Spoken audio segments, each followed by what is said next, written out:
Previamente concluimos en cómo evaluar la complejidad técnica que tiene un tema musical, y la conclusión fue básicamente señalar que existe una gran variedad de distintas técnicas, algunas más difíciles que otras, pero también cada una con la opción de expresarse de la manera más básica o avanzada. Y si realmente lo que quieren es apreciar qué tan técnicamente complicado es un tema musical, pues necesitarían primero separar a cada uno de sus elementos y luego calcular su complejidad de acuerdo al número de técnicas que se usan y también cómo se usaron. Así de sencillo. Pero claro, esta parte sería únicamente el análisis técnico. Todavía nos hace falta revisar el lado conceptual de la música para averiguar qué tan sencillo o complejo es esa parte. Pero vayamos empezando por lo más básico, que es la estructura del sonido.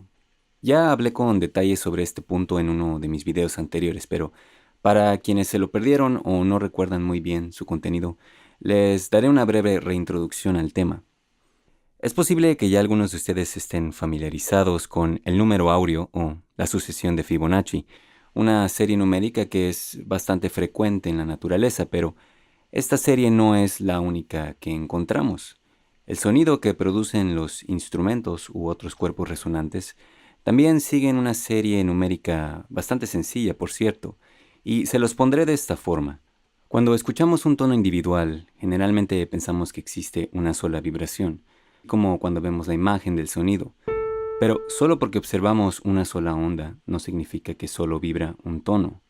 Así como cuando vemos la onda de una canción con múltiples instrumentos, a pesar de solo ver una onda general, reconocemos que hay múltiples capas de instrumento sonando al mismo tiempo, que es lo mismo que sucede cuando un instrumento produce un tono, que si en vez de observarlo a través de un osciloscopio lo hacemos con un espectro de audio, podemos ahora ver todas las distintas vibraciones o frecuencias que son excitadas al mismo tiempo.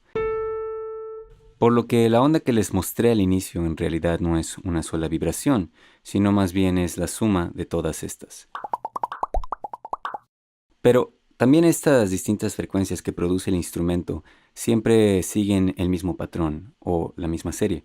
Y si aislamos cada una de estas frecuencias y las comparamos una por una entre sí, podemos ver cómo siempre el segundo armónico es 2 veces más rápido que el primero. O bueno, no exactamente 2 veces más rápido porque sí existe un mínimo desfase generalmente entre las frecuencias, pero realmente es algo mínimo. Pero bueno, el siguiente armónico sería aproximadamente 3 veces más rápido en comparación al primero y el siguiente 4 veces más rápido. Y así en sucesión infinita hasta que pues ya no seamos capaces de escuchar las frecuencias. Pero, ¿por qué les menciono esto? ¿Qué tiene que ver? Pues como la suma de todas estas ondas le dan la figura a la onda general, significa que con alterar una sola de estas frecuencias no solo cambia la estructura, sino también el sonido.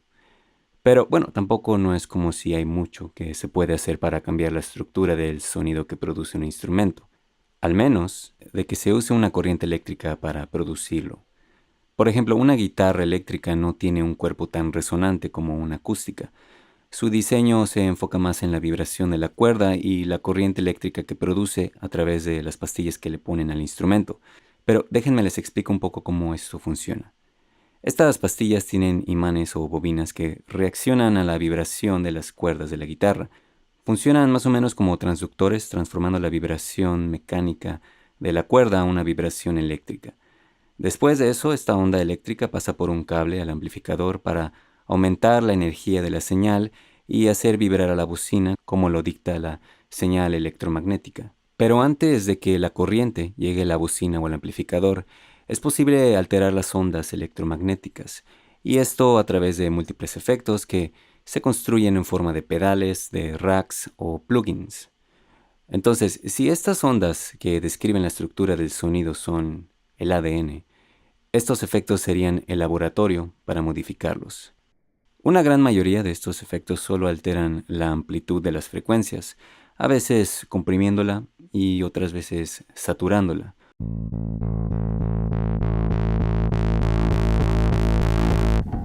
o también controlando el volumen en bandas de frecuencias específicas. Otros imitan el rebote de sonido que producen ciertos espacios y algunos otros son capaces de alterar la afinación de los tonos. Pero los efectos de los que yo quiero hablar son los de tipo modulación, porque son los que alteran mucho más la estructura de la onda. Y uno de los más populares de estos efectos sería el chorus.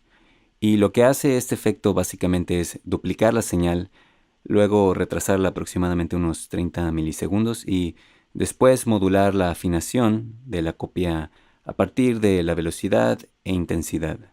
Y el resultado final puede escucharse algo así.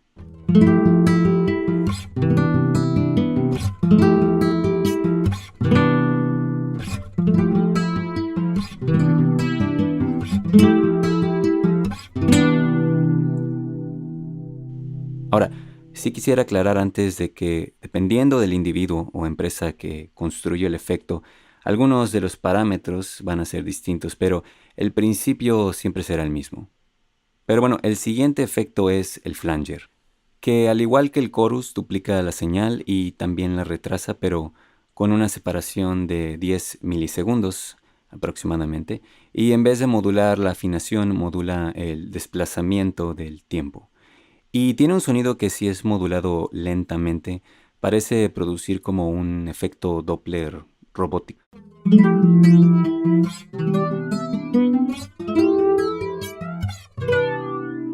Pero si es modulado a una velocidad más acelerada, puede llegar a tener un sonido acuoso.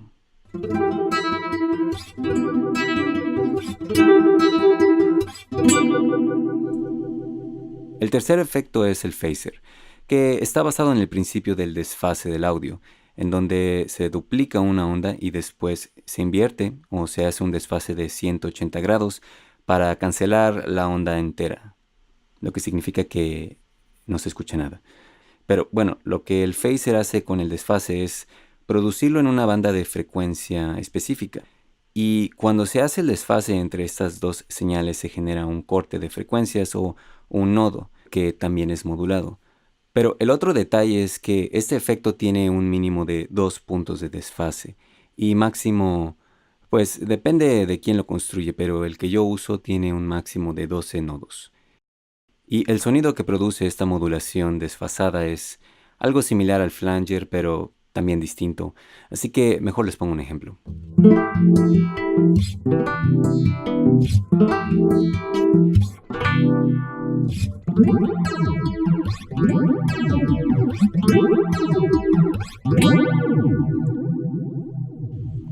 El último efecto que quiero demostrarles es el modulador de timbre, que de todos yo diría que es el más complejo. Este efecto lo que hace es producir una frecuencia de 0 a aproximadamente 4000 o 5000 Hz de frecuencia. Nuevamente, esto es algo que depende de quién diseñó el efecto, pero lo que esta frecuencia hace es sumar y restar a las frecuencias que produce el sonido. Y si eso se escuchó confuso, permítanme ponerles un ejemplo sencillo.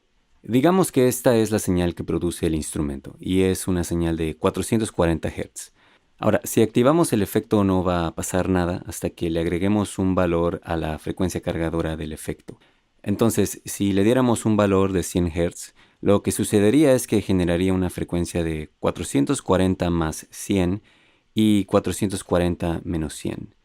Si la frecuencia cargadora tuviera un valor de 1000 Hz, entonces se sumaría esta frecuencia más los 440 y 440 menos los 1000, que nos daría un valor de menos 560. Pero el efecto no trabaja con negativos, así que simplemente invierte el valor a uno positivo. Y bueno, los resultados que se pueden producir con este efecto son bastante radicales o disonantes porque todos estos cálculos se aplican para todas estas frecuencias, pero bueno, aquí les va un ejemplo.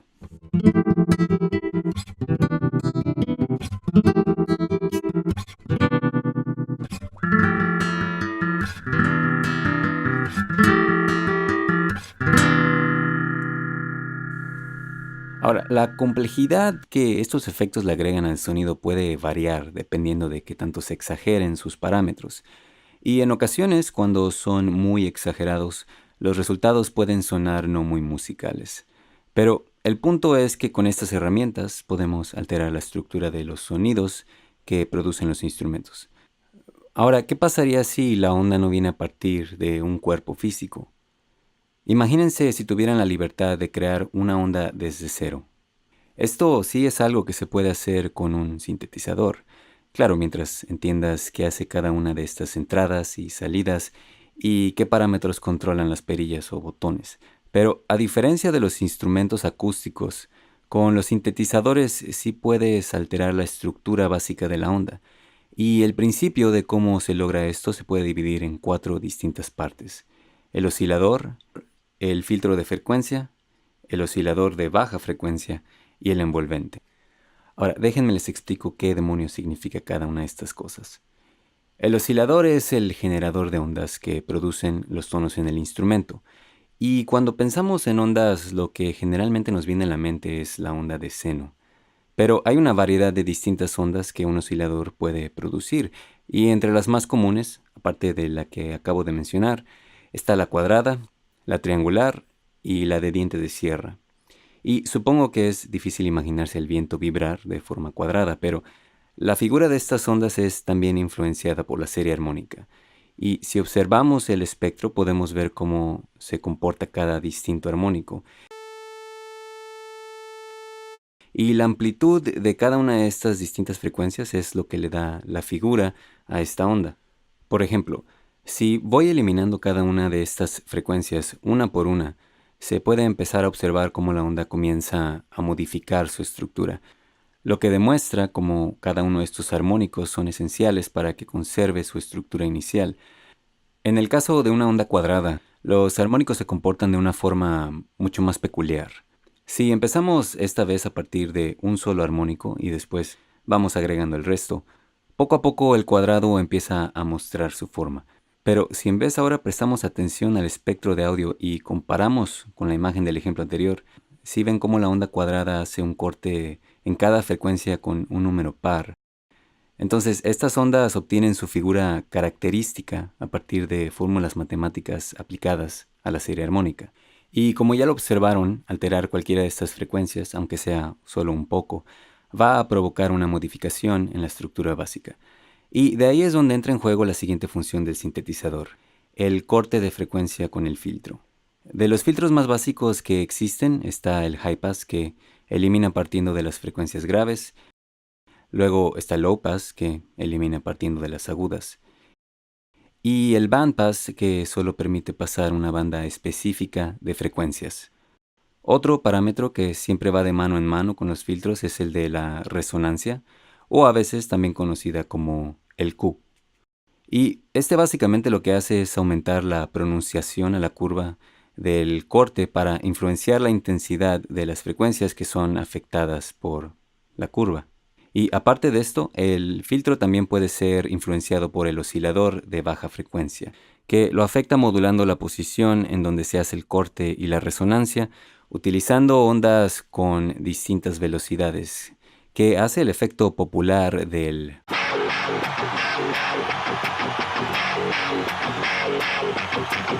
Ahora, también el filtro puede ser controlado a través del envolvente, y ya esta sería la última parte que habrá que explicar, así que les pido un poco más de paciencia, todo terminará muy pronto.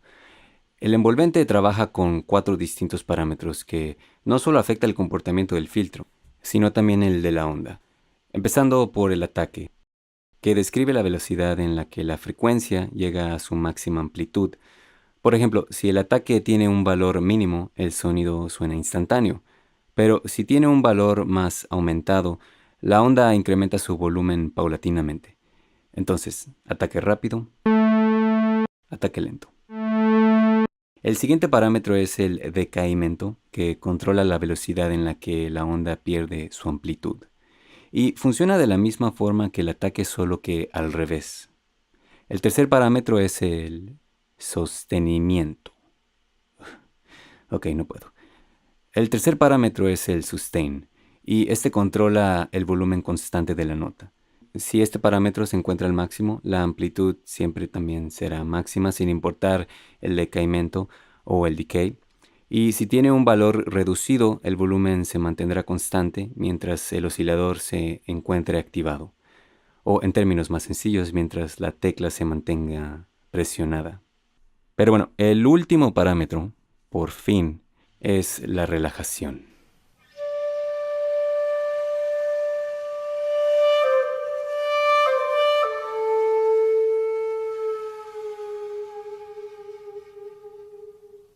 Que le da una prolongación al sonido después de soltar la tecla. Y dependiendo del valor que se le dé, la duración del tono será o más larga o más corta.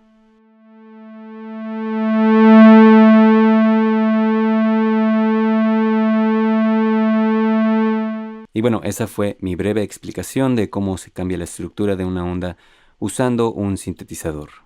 Y quizá no lo parezca, pero existe un número enorme de sonidos que puedes sacarle a estos aparatos. De hecho, no sé si alguno de ustedes conoce el viejo comercial de Coca-Cola en donde salía este audio.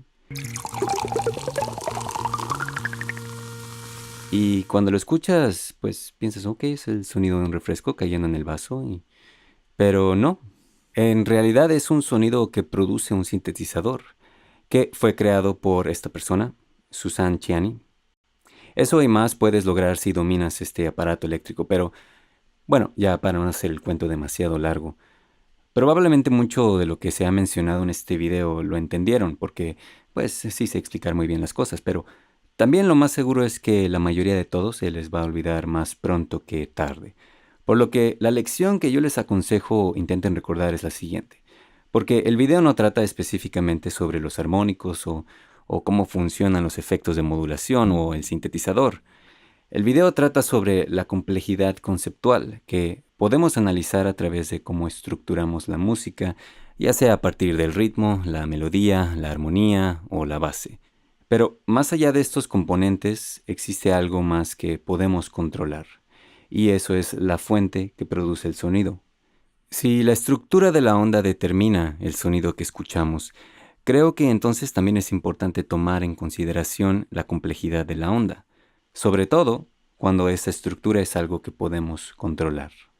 Y bueno, para terminar, si quieren saber lo que sería una onda sencilla, pues todas las ondas que les mostré previamente serían ejemplos de una onda sencilla porque sus patrones son muy simétricos y bastante obvios. Entonces, ¿qué sería una onda compleja? Pues supongo que algo con un patrón no tan obvio y más caótico, como este.